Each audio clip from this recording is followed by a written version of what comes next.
Hey, welcome back to the A.C.E Football Academy. This is your Friday Footy Talk for March 28th, 2025. I'm Coach Dunn, joined alongside Coach Hamilton. Weekly, we keep things within the game. Last couple weeks, we've talked about how we set up our trainings, Coach. We're going to dig into something more specific about what goes on in our trainings, and we're going to discuss training free kicks. Those of you listening, if you're not watching us, please give us a listen and a watch on YouTube. Please subscribe to our channel. We would love to hear from you on there as well. Yeah, I think all of a sudden we're a little popular on YouTube, right? Again, it's not get crazy. Not yet. But yeah, of course, Apple Podcasts, Spotify, you can find us on all the podcasts, but we are on YouTube as well, where you can watch us talk about this. And so when we talk about our hand gestures and we talk about, when we're moving players on a board and we're like, oh, this is great radio. There is a video with it, so I would highly encourage you to go follow us. It is just A.C.E Football Academy, right? That's correct. Look at you knowing things. Man, I'm proud of you. Yeah, right. So look that up and give us a follow. Coach, let's dig into training free kicks in your training sessions. Previously, we've talked about our formats, how we're having, you got the play, train, play. I've got my own formats of, breaking things down, small out to large, but we're going to talk about free kicks, which is very different when you're coming into your training sessions. And I think we are kind of similar on how we approach these things. So I'm going to go right out and say, I don't work on free kicks very often. I'm more likely to work on defending a free kick, such as defending the corner kick, getting a wall set up in a direct kick, working on my keeper's penalty kicks, or whatever is going in that situation.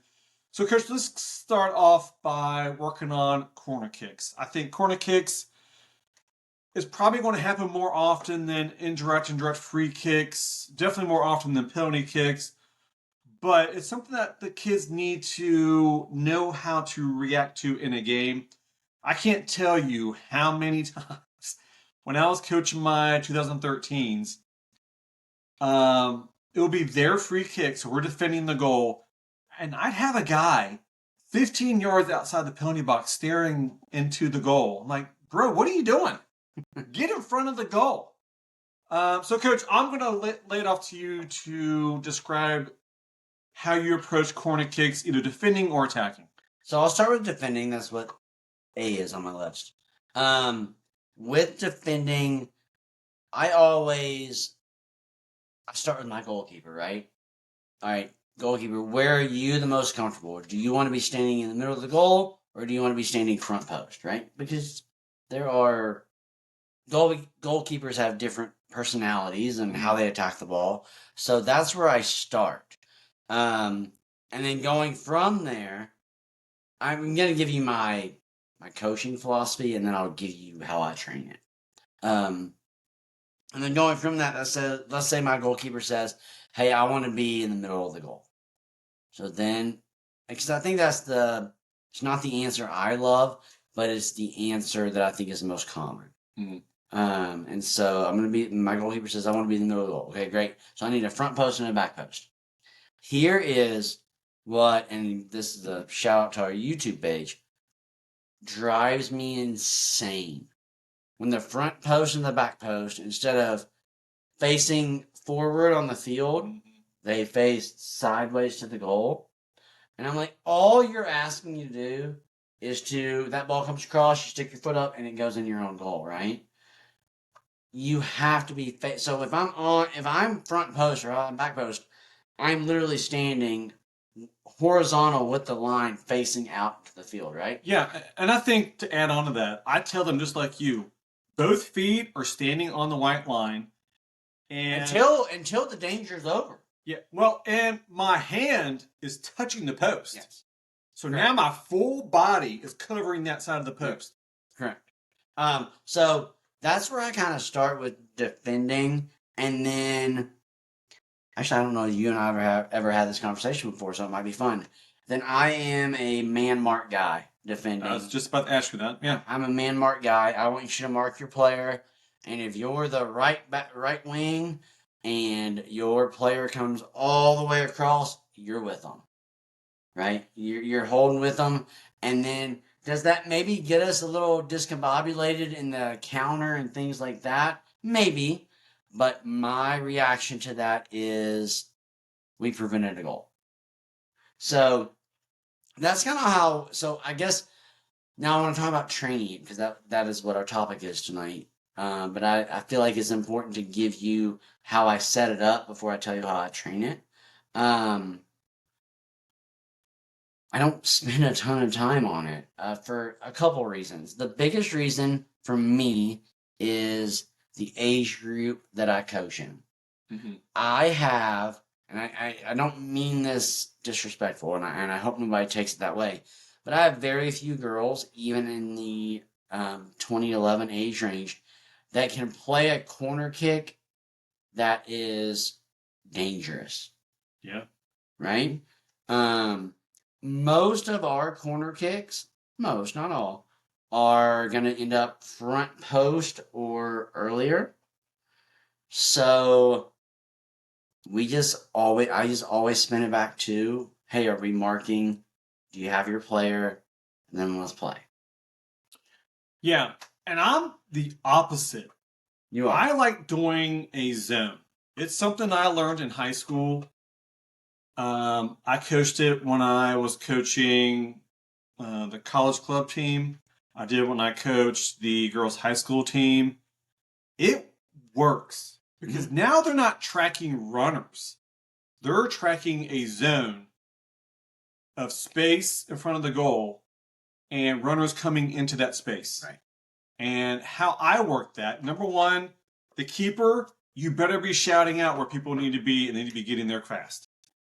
I got my people on my near and far approach just like you. No questions there. But my two best headers are just inside the 6 yard box in the center of the goal. And then I've got picture the 6 yard line. I've got 4 kids along that line on the inside of the line, inside the box, and then 3 on the outside of the box, and then other players, various spots, depending on how they're lined up to attack. So my thing is, don't just stand there and watch the ball. You know where the ball's coming. Watch the runners. Because when that runner comes into your space, I want you to bump them. I want you to give them a little bump right as they're about to jump up. Give them a bump, and then you go up and win that ball because now you've knocked them off their rhythm. Yeah. And so we'll work on that. Really, it's just what is my space? Who's coming into my space? Giving them a bump right before we go up and head that ball out of space. Again, we know where the ball is coming. I don't need to face to see the kicker. I need to see where the runner is and the other eye watching the ball coming in. Yeah. And very similar in the man marking and zone marking. I tell my girls, hey, as soon as that player starts to make their run, I need you to hit them. Mm-hmm. Right? I need you to. You use the word bump. I need you to bump them.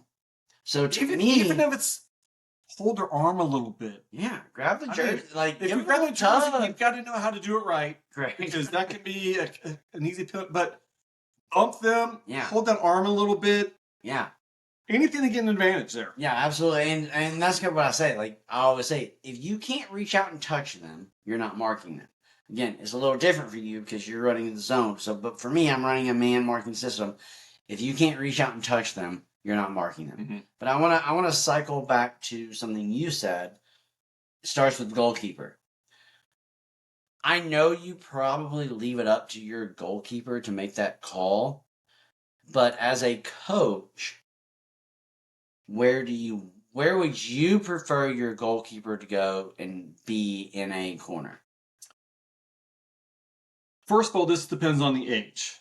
Okay. If I'm coaching 2013s, 2011s, there's no guarantee they're going to get that ball to the middle and back posts.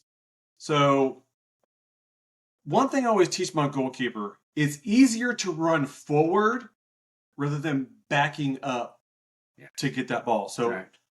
I like starting in the middle, maybe even in high school. Hey, start in the middle and take one step backwards, because as soon as that ball's kicked, you can step forward into that spot if you need to. Yeah. So that's my big thing. It's easier to go forward than backwards to track that ball. That's just where I'm at, and the goalkeepers have never argued with me, but I feel like that makes life a little bit easier for them as far as their movement inside that box. Yeah, no, I that's the correct answer, I think. And maybe people argue with us, but for me, wit is based on. I mean, if I know I'm playing a corner kick person who can play the ball to the back post, then that changes where I want my keeper, right? Mm-hmm. But for me, in the age that I'm coaching, I really want my keeper on the front post. Yeah. And when I tell my keeper that, you should see the looks in their eyes. Like, wait, you want me to do what? I want you on the front post, and I want you to be the first of the ball. But anyway, Coach, let's switch to attacking. Yeah, I don't train a lot on the attacking because really, it's just winning the ball out of the air. And if I have a full team that's terrified to head the ball, well, now I'm changing Or what I'm doing there. Or shout out, not Kentucky, but U.S. Youth Soccer. If you're coaching a team who's below U12 and you're not allowed to head the ball, Then corner kicks are a waste of time. But anyways, go ahead. Well, that's a legitimate question. If you are coaching that age group, your best bet is to play a drop and Play it have short. your outside back to shoot it. Play it short and Get that big old looper. Yeah. And hopefully it's on frame. But if you can't head the ball, putting a corner kick through the air is pointless. And I would argue that even at the U12 or U13, when you're allowed to start heading the ball, for at least a season, it's pointless to play a high ball across the box. Absolutely. Because no one's gonna. I mean, unless you have a Bailey Vanover who's just gonna be like, all right, I got it. Play the ball up here. I'll put it in the back of the net. Right. They're not going. No one's gonna head the ball. So then I'm thinking, okay, I need this ball to land at the back post, and I don't have players that can do that, right? Not that. And so that changes the attacking. So for me, it's wild. I used to draw up corner kick plays, right? And we would practice them on end, and I'd let the girls name them, and they would have so much fun. And we would spend multiple training sessions practicing them. One thing I want to add to that. And I stopped. If you're dealing with some of the older kids where they're getting more comfortable heading the ball out of the air, one thing I always did in high school is some of my best headers were my center backs. Yeah. And they knew on corner kicks, my two center backs were going into the box. Yeah. Where I might leave maybe a holding mid, top of the key, and then leave my outside backs up high to defend any counters. Yeah. But you can't think, hey, you're a defender, you've got to stay there in the back. Well, if they're your best headers, they've got to be in the box. Agreed. Not everybody on your team is going to be a great header. Correct. So if someone's not great at it, put them in the defense. Yeah. All right. And let your two center backs, your best headers, get in there and try to win you a ball out of the air. Yeah. No, I what a great point, because that's 100% correct. And it is kind of wild how often your best headers are your center backs, right? Wow. All right, Coach, just move on to the next free kick is goal kicks. We don't really think about that, but in today's game, with the way goal kicks are set up, where I can pass the ball to somebody in my box, now we're working the ball out of the back. And I think at the younger ages, it's important to get them comfortable in those spaces, working the ball off of goal kicks. So this is kind of a point where I work pattern plays, where, hey, we're going to work the ball inside the box, out wide, or split through the middle, whatever it may be. I get a pattern, I want them to start working. It's not just about getting touches. It's about head up, Yep. see the defense, play a good pass, and it's all got to be quick thinking. Yeah. And then we're changing up those sequences to different areas of the field or different persons, wherever it may be. No, I agree. And for me, quote unquote, training goal kicks is a little easier because you can set your pattern play. You can set your rondo play that, hey, everything's going to start from a goal kick, right? So it's a little easier than corner kicks. You know, very rarely do you start a session from a corner, right? But for me, this is one that I kind of struggle with as a coach because as a team, my 2011s in particular, and you know, shout out 2011s, they we struggle with goal kicks, right?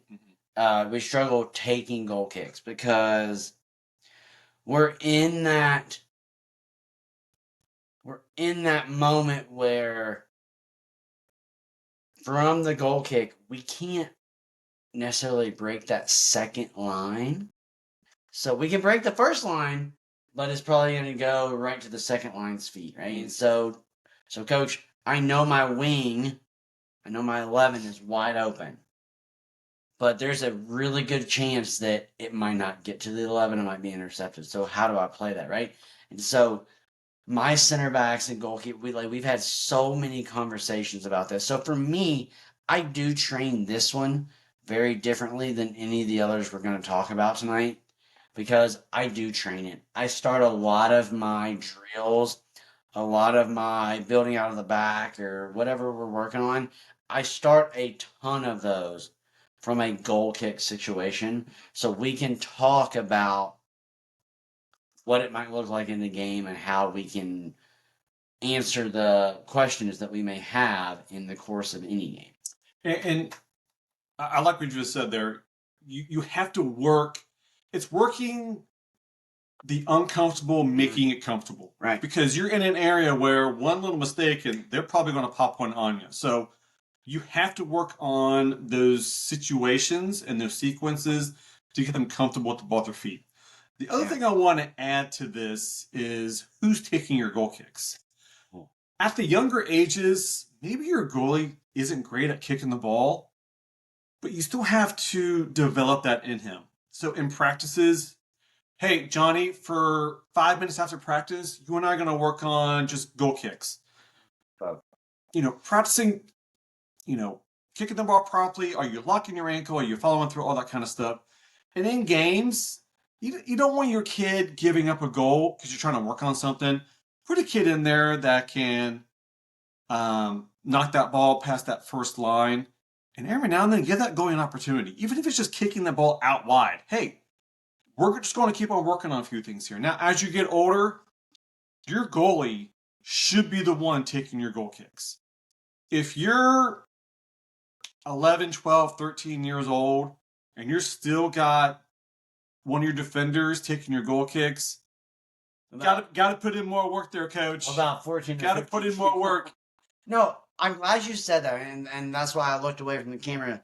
I was literally writing it down. Like,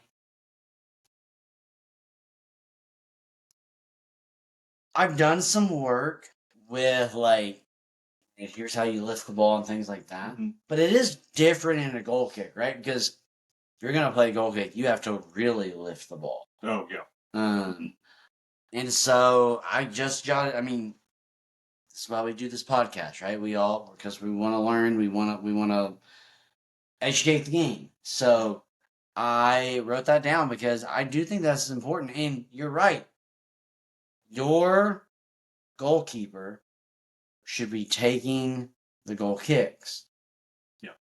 And I'm coaching a U14 and a U13 team, and neither one of my goal kicks are taken by my goalkeepers because they don't have the power. And maybe they do have the power, and I just haven't coached it correctly. So I love that you brought that up, and like I say, it's in my notes now. I'll do that next week. Let's just move on to our next free kick. Penalty kicks. How often in the youth game do you deal with the penalty kick? Um, Obviously, it's not going to happen every single game. So Yeah. let's talk about one spring season. How many times are you going to get a penalty kick, and how many times are you defending a penalty kick? I mean, like if we love gambling, coach. So if I set the number at 3.5, then I'm gonna take 3.5 penalty kicks. Mhm. I'm gonna take the under. And Yeah, you say I'm gonna give up 3.5 penalty kicks, I'm also gonna take the under. I agree. So Only because I feel like more refs don't want to give that unless it's just blatantly obvious. wish we really don't talk about referees much. Maybe we should. That's But sometimes ideal. yeah, but I think that is the one thing referees at the U level, like, you shouldn't get a penalty kick unless you earn it.